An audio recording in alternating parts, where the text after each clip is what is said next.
amables damas y caballeros que ven este espacio. Por Cinevisión, Canal 19, frecuencia por el aire UHF, todos los canales de cable a nivel nacional, en live stream, todas las vías para comunicarse o ver desde el punto de vista electrónico, televisión, cable, etcétera. Ahí está presente Cinevisión y este espacio en este momento. Pues en esta parte del programa vamos a hablar de un tema al día de actualidad. O vamos a empezar por ahí, con un distinguido jurista, graduado en Derecho, pero además con maestrías en Derecho Constitucional, en Derecho Administrativo, en Derecho Público. Yo dije joven, es joven, naturalmente todavía, pero es una persona ya bastante madura. José Manuel Jerez, bienvenido al espacio. Bueno, muchísimas gracias, el licenciado Grimaldi, por esta invitación. La verdad que me siento, además de privilegiado, regocijado, porque yo vengo dándole seguimiento a ustedes desde hace mucho tiempo.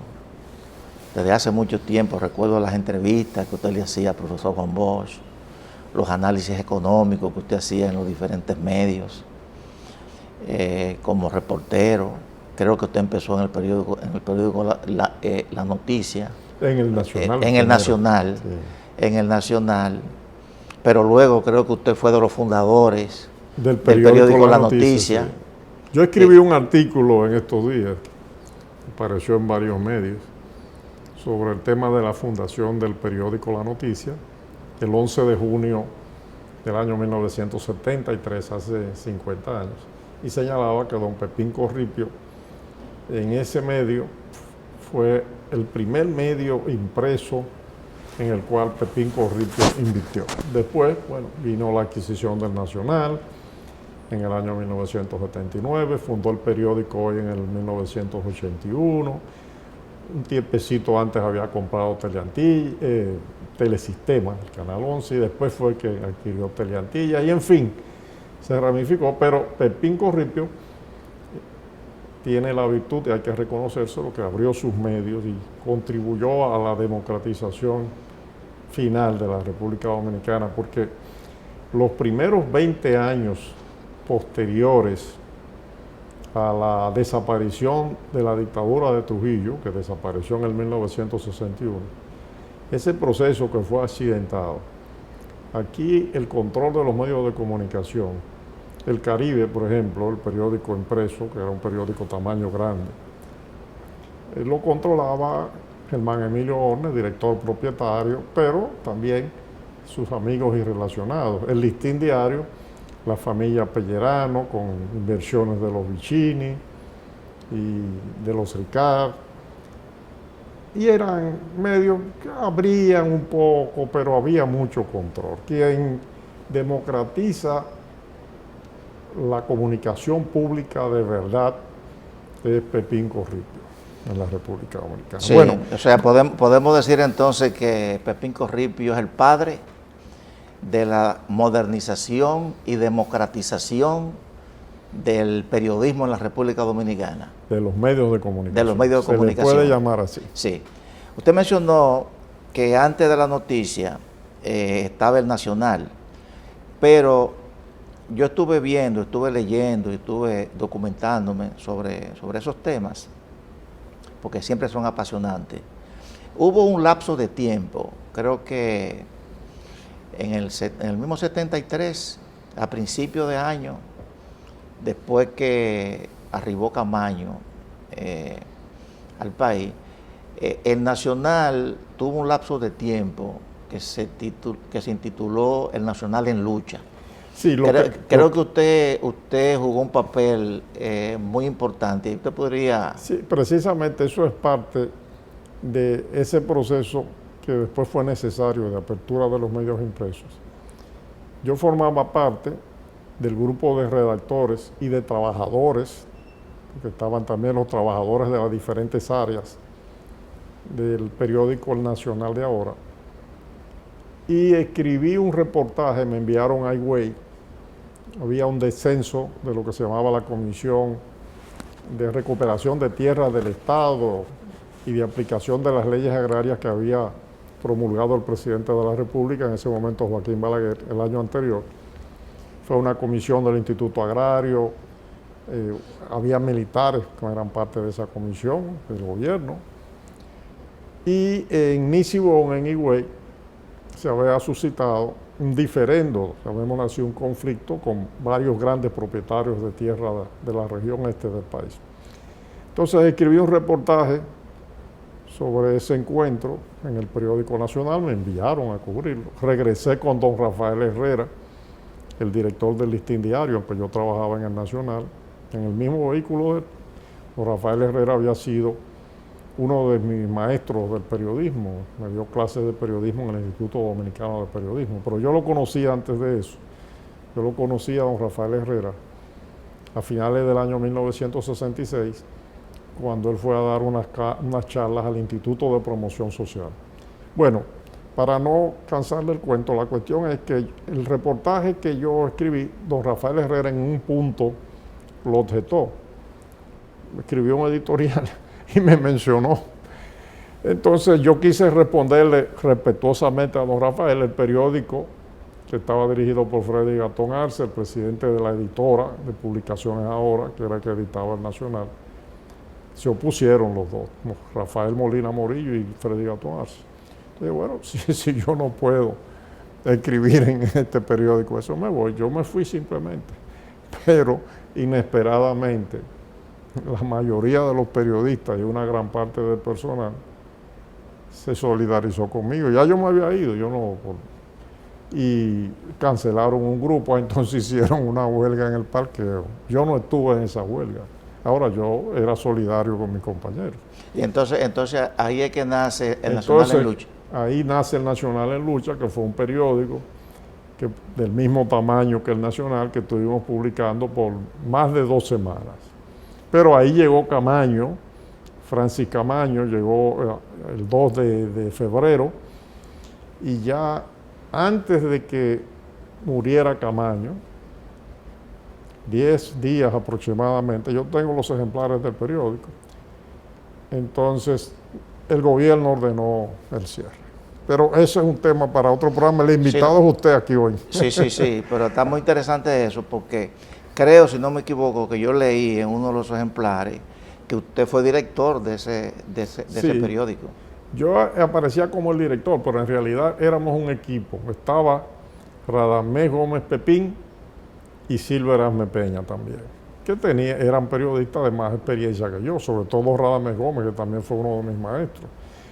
Radamés Gómez había sido uno de los primeros 3 jefes de redacción del Nacional. Cuando el Nacional se fundó en septiembre, yo no comencé en el Nacional al principio, yo entré en el 69, 3 años después. Pero cuando el Nacional comenzó, en septiembre de 1966, había 3 jefes de redacción, que eran Juan José Ayuso, Guillermo Perayón y Radamés Gómez Pepín.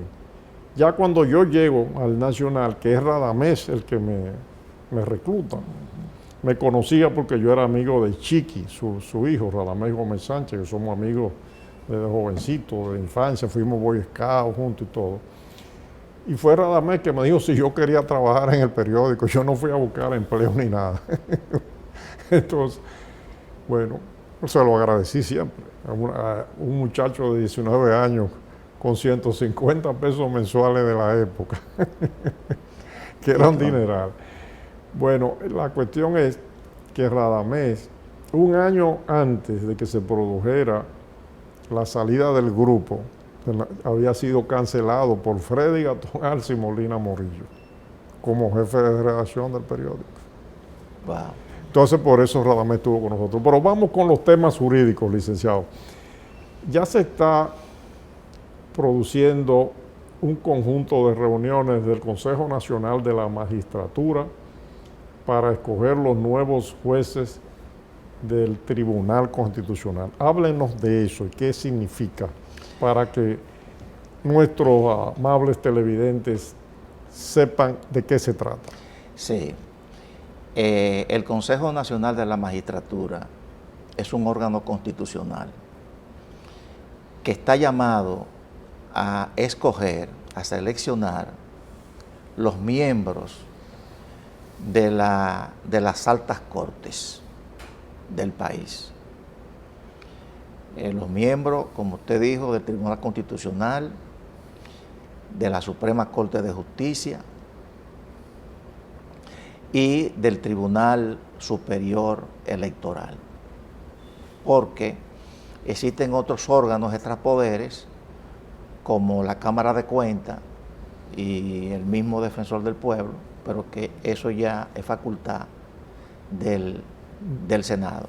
Pero cuando se habla de las altas cortes, son los órganos jurisdiccionales, el Tribunal Constitucional, la Suprema Corte de Justicia y el Tribunal Superior Electoral.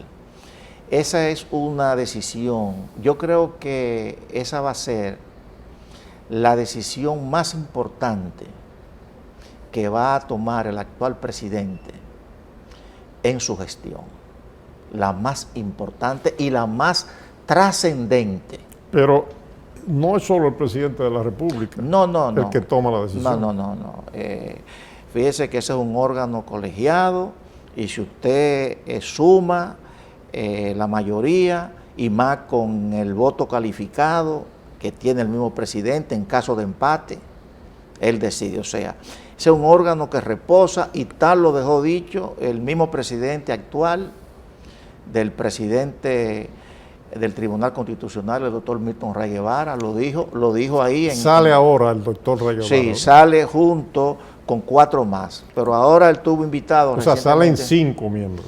Salen 5. Hay que elegir 5 jueces. Sí, pero fíjese ¿Y cuántos jueces en total tiene el Tribunal Constitucional? Son 13 jueces, pero 9 son la mayoría cualificada para tomar una decisión. Eso quiere decir que ya este presidente eligió 4 jueces más estos 5 que va a elegir, ahí tiene 9.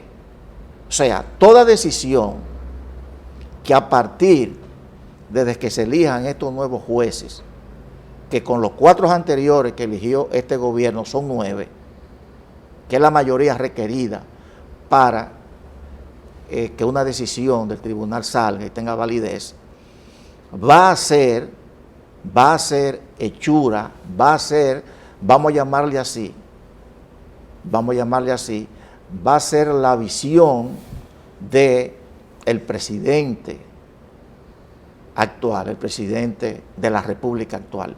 Pero el Consejo Nacional de la Magistratura, que escoge a los jueces miembros del Tribunal Constitucional, está integrado por un grupo de personas que no todos responden al presidente de la República. La mayoría responde. Mire, está integrado, fíjese, por el presidente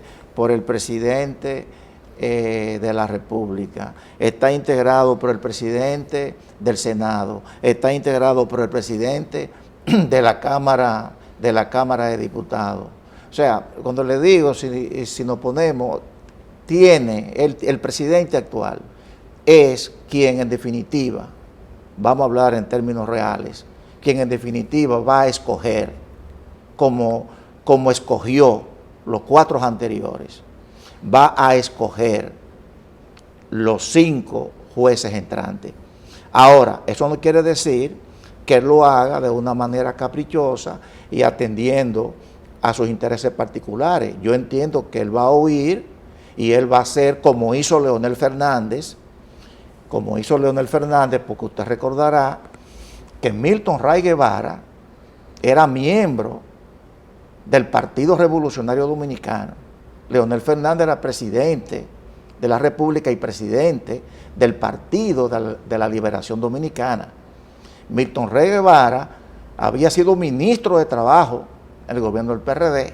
Y embajador en el gobierno del PRD.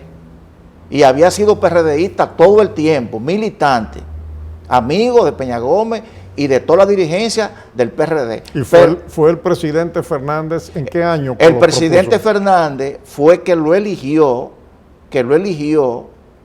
fíjese, por encima de todo eso, porque por eso es que yo le digo que es la visión del estadista, la visión del presidente. Leonel Fernández, por encima de todo eso, Leonel Fernández lo que vio, lo que ya se comprobó ahora a la salida de Milton Ray Guevara, la formación de Milton Ray Guevara, la integridad de Milton Ray Guevara, la imparcialidad, ¿verdad? Una vez llegada al cargo.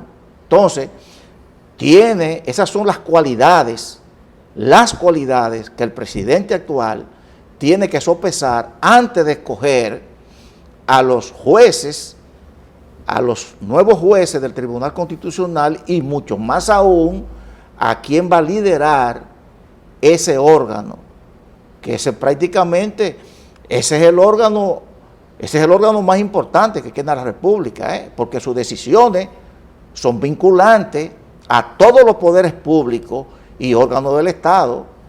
Ese es el tribunal que está llamado a controlar, a limitar el ejercicio del poder. A propósito del Tribunal Constitucional, se relaciona Tribunal Constitucional con la Constitución de la República. Naturalmente. Una ley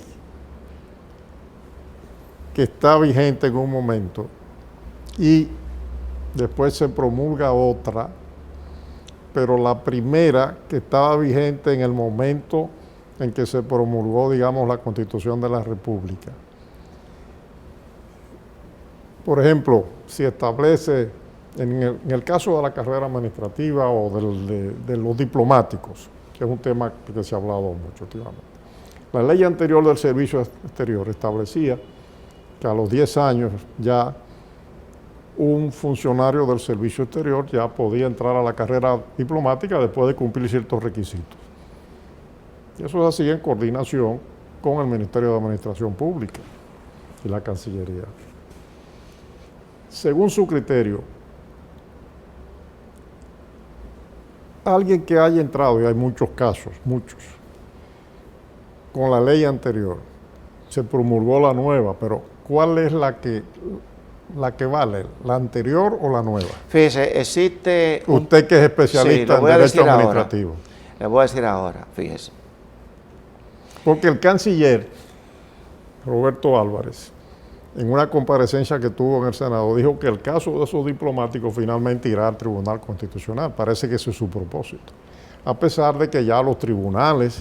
La nueva ley exime de los 10 años. La nueva ley. La ley anterior requería 10 años. Correcto. Para entrar a la carrera diplomática. Sí, pero supongamos que la nueva ley... Sí, déjeme... Una nueva ley llegó y había diplomáticos que tenían 7 u 8 años. No, porque ahí hay un principio, fíjese. Primero déjeme decirle, en términos legales, si bien es cierto, fíjese bien, si bien es cierto que una ley posterior anula una ley anterior, eso es un principio que hay, la puede anular de forma explícita o de forma implícita. De forma explícita es cuando la misma ley, la nueva ley dice, al final generalmente, que quedan derogados todas las leyes o disposiciones normativas que entren en contradicción con la nueva ley. Esta lo que dice que los que hayan cumplido los 10 años a la promulgación de esta ley ya sí pueden aspirar. Pero sin embargo, los que tenían 7 y después cumplieron los 10 años también pueden aspirar. Sí, lo que pasa es, fíjese bien, que caso existe un principio que quizá ahí el canciller no lo tomó en cuenta, y quizá no lo tomó en cuenta porque no es su área de especialidad. Existe un principio que es el único principio que está por encima de la supremacía constitucional.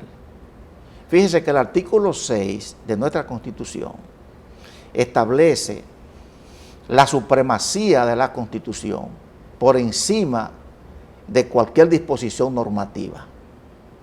Pero existe un solo principio que está por encima de ese principio de supremacía constitucional, que es el principio pro homine, el principio pro persona o el principio de favorabilidad. ¿Qué significa este principio? que si la Constitución te reconoce un derecho, pero hay una disposición de rango inferior que te protege más ese derecho de lo que te protege la Constitución, se aplica en ese aspecto la disposición normativa inferior porque te favorece más en detrimento de lo que dice la Constitución. Además que nuestra Constitución establece que la ley no tiene efectos retroactivos con los derechos. Claro. Bueno, eso está. Usted hizo una buena aclaración. Nos quedan unos minutos y sabemos que usted, además de un jurista especializado, abogado de los tribunales de la República, no solamente doctor o licenciado en Derecho, sino con maestría, doctorados en otras áreas, Derecho Administrativo, Derecho Constitucional, Derecho Internacional Público. Leemos siempre sus colaboraciones. Muchas gracias. Muy interesantes. Pero vamos a la política, porque usted ahora es un dirigente, siempre ha estado cercano al doctor Leonel Fernández, presidente de la República en unas gestiones anteriores importantes del país, y sabemos que está, porque lo hemos visto en los medios, en las redes sociales, activando. Díganos cómo usted ve el proceso electoral, político actual en este momento. El proceso electoral, ahora mismo, el proceso electoral es de una segunda vuelta. El que le diga a usted, licenciado Grimaldi, que el actual mandatario, como quieren crear una falsa percepción de que se va en primera vuelta, o ignora totalmente lo que se está dando ahora mismo con este tripartidismo, o simple y llanamente está vendiendo esa narrativa porque le favorece al oficialismo. Ahora mismo las encuestas que tenemos, les voy a hacer ese dato, que es para consumo propio, no para publicar. Ahora mismo el actual mandatario ronda el 40%, un punto más, un punto menos. Te dice el presidente Luis Abinader. El presidente Luis Abinader está rondando el 40%, un punto más, un punto menos, 41, 39. El doctor Leonel Fernández está entre 37 y 38%. Esa es la realidad al día de hoy. Casi cabeza a cabeza. Sí. Esa es la realidad. El que le diga a usted otra cosa, óigame, porque ahora mismo el actual gobierno, tiene un presupuesto ya no de más de 8,000.